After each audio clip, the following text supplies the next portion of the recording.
Pessoal, é o seguinte, o Moraes então deu entrevista para comentar sobre o 8 de janeiro, que vai fazer um ano aí, nesse próximo, então, obviamente, dia 8, né? E nessa entrevista ele revelou um pouco, não só dos bastidores, daqueles ataques, mas também planos horríveis que os bolsonaristas tinham contra ele. Letícia Cota no Metrópolis vai trazer, então, que o Moraes afirmou que após um possível golpe de Estado durante os ataques do dia 8, existiam 3 planos em relação a ele. Um deles consistia em prendê-lo e enforcá-lo. Abre aspas para Moraes. O terceiro plano defendia que, após o golpe, eu deveria ser preso e enforcado na Praça dos Três Poderes para sentir o nível de agressividade e ódio dessas pessoas que não sabem diferenciar a pessoa física da instituição. Os outros 2 planos consistiam em um magistrado ser preso pelas forças especiais do Exército e levado para Goiânia e um homicídio. O ministro ainda chegou a falar, né, que tinha dentro dos planos ali livrarem do corpo, né, do Moraes no meio do caminho. Aqui, vamos fazer uma pausa antes de continuar lendo o que está lá no Metrópolis. Olha, né, a gente não pode, né, misturar as coisas assim. Eu vejo muitos memes nas redes sociais, pessoas até que eu tenho alguma admiração, né, colocando lá alguma imagem de uma senhora idosa, como se aquilo ali for, queriam matar o Moraes, aí seria aquela senhora. A gente não pode achar que todos os que invadiram lá eram como aquela senhora. E tem mais, tem que separar quem invadiu. E aí tinha lá a senhora, sim, que invadiu com o crucifixo na mão, que invadiu com a Bíblia.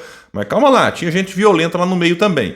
Mas, na minha opinião, mais perigoso até do que aqueles que estavam lá invadindo é aqueles que ficaram na retaguarda, né? Que foram os financiadores, eventualmente, os incentivadores, os idealizadores. Então a gente não pode, né, menosprezar um evento daquele só na base por conta de algumas senhoras aparentemente inofensivas, indefesas que lá estavam. Então tem que tomar cuidado, né, com isso. Mas também, né, nunca acreditei e nunca falei nesse canal que aquele povo que lá estava tinha condição e capacidade de dar um golpe. Por isso é que eu nem uso aqui golpistas, porque na minha opinião são baderneiros, vândalos, criminosos, alguns ladrões, porque teve gente que roubou, né, patrimônio público, enfim, aí o golpista, né, eu não trato, como não virou golpe, não é coisa chamar de golpista, mas tem gente que chama porque alguns tinham a intenção.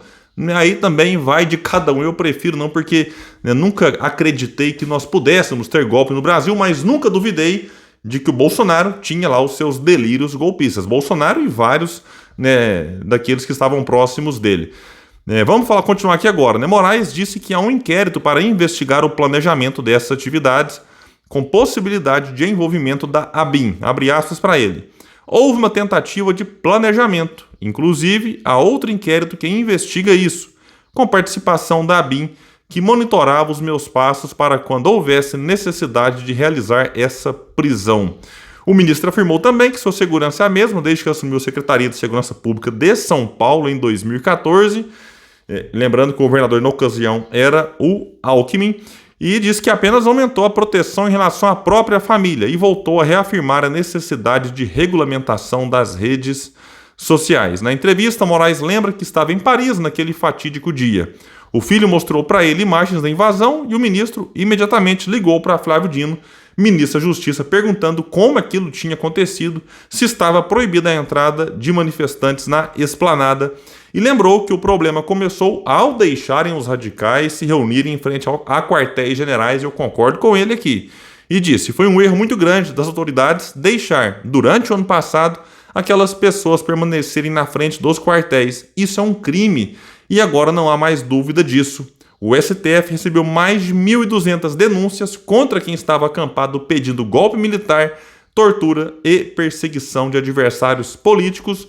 O próprio Aldo Rebelo, ex-ministro da Defesa, já disse várias vezes que a área próxima ali aos quartéis generais é a área de proteção nacional, de segurança nacional. Não se pode ficar acampado lá, né, por motivo nenhum. Daqui a pouco, se gente de esquerda decidir acampar, não pode, é proibido.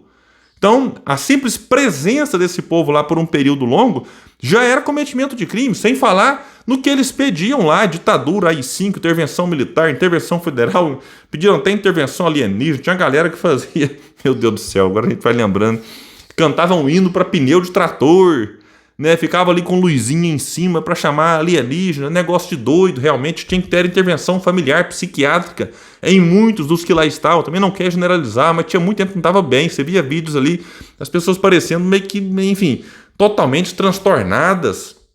Aqui vai dizer, inclusive, que o ministro acredita que, como a posse de Lula foi tranquila, as autoridades ficaram otimistas. O grande erro doloso foi permitir a entrada disso aqui. Doloso, ficou meio estranho, mas está aqui. Foi permitir a entrada na esplanada dos ministérios. O 8 de janeiro foi o ápice do movimento, a tentativa final de se reverter o resultado legítimo das urnas. O Moraes elogia, né, o fato do governo do Lula não ter decretado a garantia da lei e da ordem, a GLO.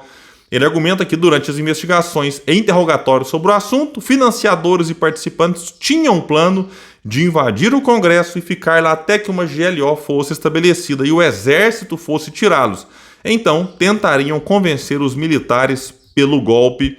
Bom, ali, na minha opinião, não tinha nenhum clima de golpe dentro da alta cúpula das Forças Armadas. Pode ter um ou outro caso isolado aqui, como o próprio, né, almirante lá, o Garnier, né, que segundo consta, quando o Bolsonaro consultou os três, ele foi o mais adepto lá, mas o comandante do exército disse, opa, se insistir eu seria obrigado a prendê-lo, presidente. Então, né, nunca duvidei, né, das Forças Armadas, mas sempre também reconheci que casos isolados aqui e ali, né, sim, poderia ter alguém com delírio golpista, mas a instituição como um todo não. Então, né, essa ilusão deles aqui, na minha opinião, nunca seria concretizada, né, a ilusão daqueles que invadiram lá a sede dos três poderes. Mas vamos ver, porque não pode só ficar o quê? Nos peixes pequenos, é o que eu tenho falado aqui sempre. Ah, mas queriam prender o Moraes, queriam dar golpe, queria isso, queria aquilo. Eu estou preocupado e os cabeças do movimento, né? Os idealizadores, os financiadores, os incentivadores, enfim, que ficaram aí instigando, Carla Zambelli, por exemplo. Bolsonaro nem se fala, isso aqui para mim é o maior responsável pelo que aconteceu no dia 8 de janeiro, seja pela sua omissão em não desmobilizar os seus fanáticos na porta dos quartéis, ou também pela sua ação, né, ao longo de vários meses e anos, ter alimentado aí essa questão toda contra o nosso processo eleitoral, sem nenhuma prova, diga-se de passagem. Pessoal, então é isso. Quem puder, compartilha o vídeo, espalha. Vamos trazer mais pessoas para cá, porque aqui nós lutamos por um Brasil melhor. Valeu, gente. Até mais.